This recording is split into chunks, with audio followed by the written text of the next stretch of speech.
Hello， 大家好，我是西雨，我又来了。过2天呢，我打算又要出发了。我这几天呢，感觉我的车呀干加油不给道，所以呢，今天我打算来 4S 店看一下，看我这个车出什么问题了，顺便呢也保养一下，车也到保养的公里数了。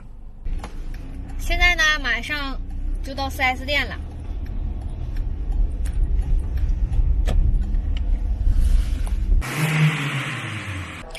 我呢，在这儿看到了一个吉利的 MPV 小商务，这个车要是旅游的话嘛，一定会很舒服，因为座比较长啊，空间也比较大。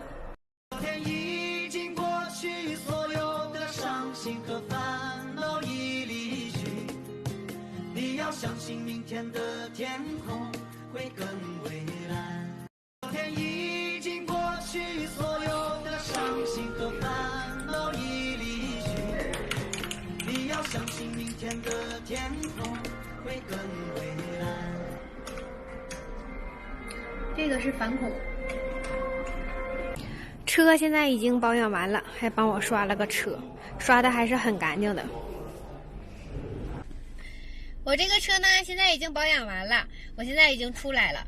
我刚才又发生了一件特别尴尬的一件事情，就是我这个车开出来之后啊，一踩刹车的时候啊，这个刹车片嘎噔嘎噔直响。我给大家试一下啊。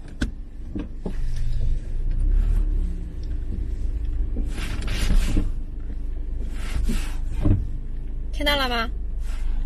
很明显的一个声音。我来的时候呢，车还好好的呢，我以为他们把车给我弄坏了，我直接回屋找他们去了。他们告诉我说，是因为刚才刷车，然后刹车片进水了，等干了就好了。太尴尬了，刚才吓了我一跳，还是赶紧回家吧。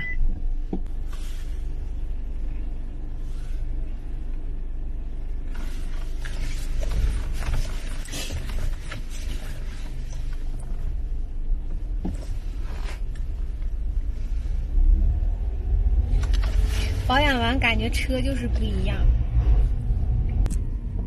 从上次到现在能有1万多公里没有保养了，换完机油真的不一样了，车都变冲了。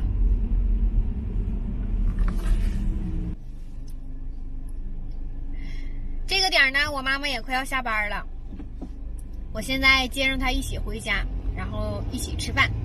今天呢，视频就到这里了，感谢大家的观看。拜拜。